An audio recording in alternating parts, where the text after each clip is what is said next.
Ini di dalam kitabnya Imam Al-Ajurri ketika mensifati al-alim al-jahil, orang alim yang bodoh, al-muftatin bi ilmihi, yang dia terfitnah dengan ilmunya. Ya, di antara sifat orang yang menuntut ilmu itu yatlubul ilma bisahwi wal ghaflah. Itu nuntut ilmu dengan hati yang lalai, lupa tujuan nuntut ilmu itu untuk apa. Wa innama yatlubu minal ilmi ma asra'a ilaihi hawa. Sungguhnya dia itu menuntut ilmu yang hawa nafsunya cepat untuk apa? Sesuai dengan keinginan dia, yang diikuti hawa nafsu, bukan mana yang memang diperlukan. Fa in qala kaifa, kalau berkata dia bagaimana? Qultu laisa muraduhu fi talabil ilmi annahu fardun alaihi liyata'allama kaifa ya'budullaha fima ya'buduh min adai faraidih. Yakni kata beliau masih agak batukan. Kata beliau, bukanlah maksud dia di dalam menuntut ilmu, ya, bahwasanya nuntut ilmu itu adalah fardu atasnya. Jadi dia lakukan bukan karena ini diwajibkan Allah. Diwajibkan untuk apa? Untuk belajar bagaimana menyembah Allah, ya, dalam apa-apa yang dia sembah dari menunaikan kefarduan. Jadi yang dominan dalam nuntut ilmu bukan bagaimana dia melaksanakan kewajiban, berbuat sesuai dengan ketentuan Allah. Wajtinabi maharimi, menjauhi yang diharamkan. Innama muraduhu fi talabihi ayyuk sirat ta'arrufa annahu min tullabil ilm.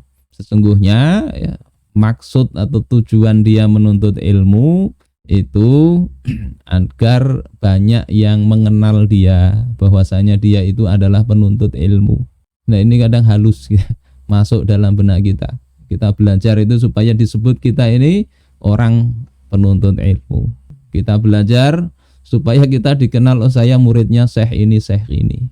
Oh saya dapat sanad ini.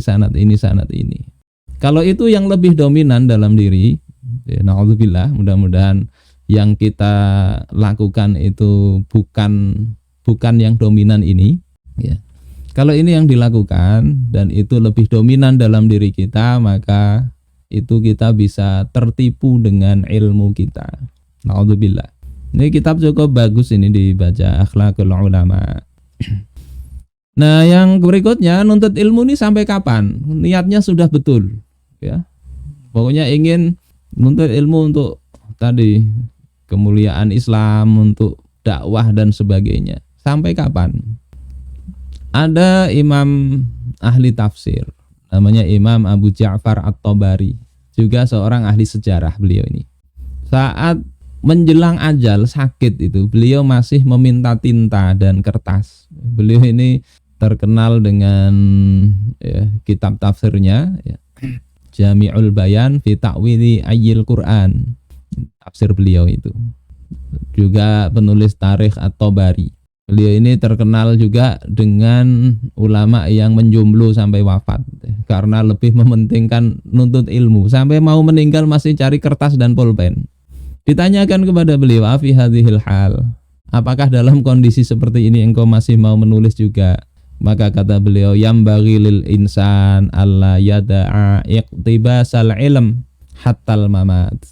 Hendaknya setiap manusia itu tidak meninggalkan untuk mengambil ilmu maupun menyebarkannya, ya, sampai mati. Jadi mestinya diniatkan sampai meninggal dunia. Mudah-mudahan kita ini wafat dalam kondisi, kalau tidak menyebarkan ilmu, ya wafat dalam kondisi menuntut ilmu, ya, atau mendakwahkannya. Harapannya sih begitu. Ini kondisi terbaik. Juga ditanyakan kepada seorang ulama namanya Ibnul Mubarak, Abdullah bin Al-Mubarak, ila mata tatlubul ilm, sampai kapan engkau ini akan menuntut ilmu wahai Abdullah bin Mubarak? Wafat tahun 181 Hijriah beliau ini. Kata beliau, ilal mamat, sampai mati. Artinya tidak berhenti, ya. Dan beliau juga berkata, la yazalul mar'u aliman ma talabal ilma.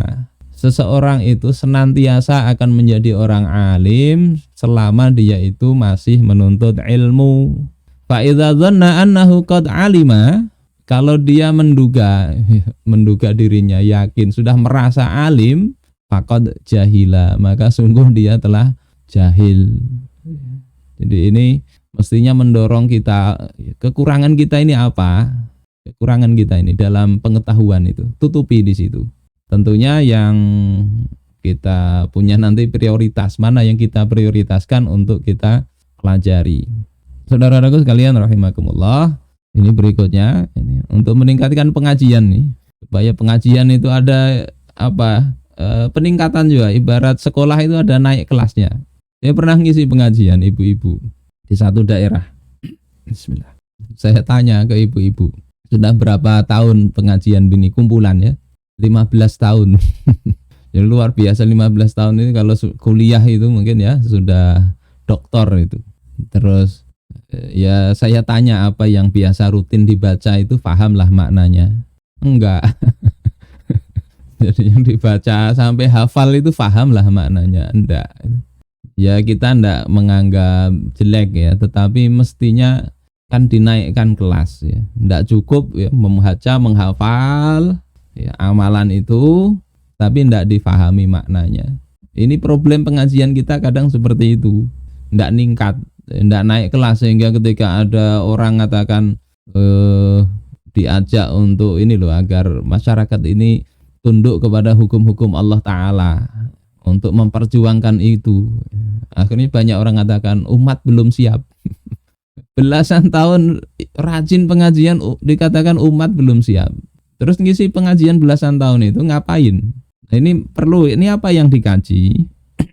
Maka yang wajib dikaji itu apa yang akan dilakukan, yang akan dilakukan manusia itu loh, apa itu yang dikaji. Ini di dalam kitab Anwarul Buruq ya, fi Anwa'il Furuq ya, Imam Al-Qarafi. Beliau katakan Annal Ghazali hakal ijma'a fi ihya'i ulumiddin wa Syafi'i fi risalatih hakahu aydan. Bahwasanya Imam Al-Ghazali telah menceritakan di dalam kitab Ihya Ulumiddin adanya ijma', kesepakatan ijma'. Nah ini yang ijma' itu ya ini. Begitu juga Imam Asy-Syafi'i di dalam kitab risalah beliau. Fi annal mukallafa, bahwasanya seorang mukallaf la yajuzu lahu ayyuqdima ala fi'lin, tidaklah boleh dia itu melakukan suatu perbuatan hatta ya'lama hukmallahi fihi, hingga dia tahu hukum Allah tentang perbuatan itu apa. Jadi berarti mengaji apa yang mau dilakukan itu menjadi sebuah kewajiban.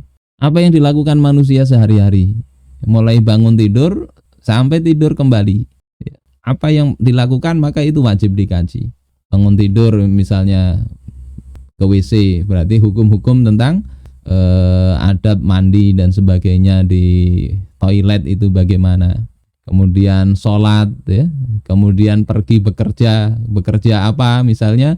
Nah, adab-adab apa hukum-hukum tentang pekerjaan, muamalah dia bekerja sebagai pegawai diupah, berarti hukum-hukum tentang ijarah. Kalau dia bisnis, tentang hukum-hukum tentang syirkah dia perlu pelajari. Kalau dia sebagai pejabat, penguasa, berarti hukum-hukum tentang pemerintahan. Bagaimana Islam mengatur pemerintahan wajib dia pelajari. Sebagai hakim berarti hukum Islam tentang peradilan.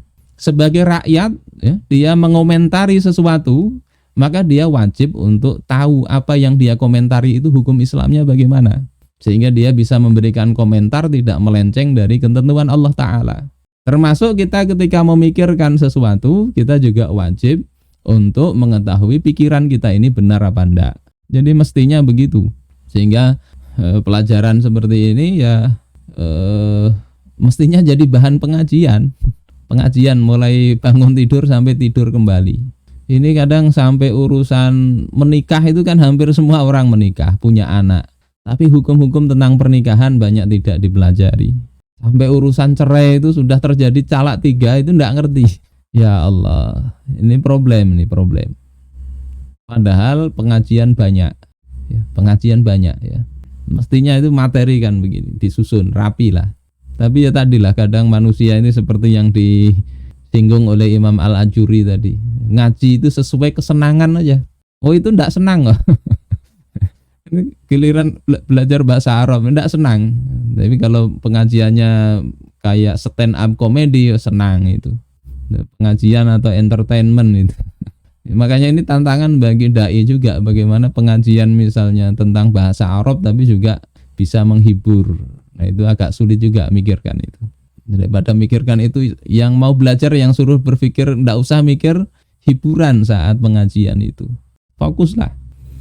Ya, jangan belajar karena senang ini senang itu, enggak. Yang mau dilakukan, yang penting, yang Allah wajibkan itu yang dipelajari.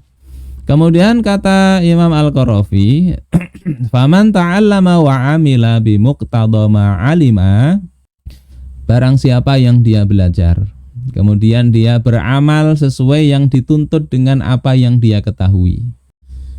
Berilmu, mengamalkan ilmunya, atau Allah Ta'ala ta'atain, dia telah mentaati Allah dengan dua ketaatan. Taat dalam hal mempelajari ilmunya, taat yang kedua mengamalkannya. Wa man lam ya'lam wa lam ya'mal faqad asallaha ma'siyatain. Siapa ndak mau belajar sehingga ndak bisa mengamalkan sesuai dengan ilmunya, ilmunya aja ndak ada, maka dia maksiat dengan dua kemaksiatan. Wa man 'alima wa lam ya'mal bi muqtada ilmihi faqad ata Allahu ta'ala ta'atan wa asahu ma'siyatan. Siapa yang dia belajar tahu tapi tidak dia pakai, maka dia taat dalam satu hal, maksiat dalam satu hal yang lain.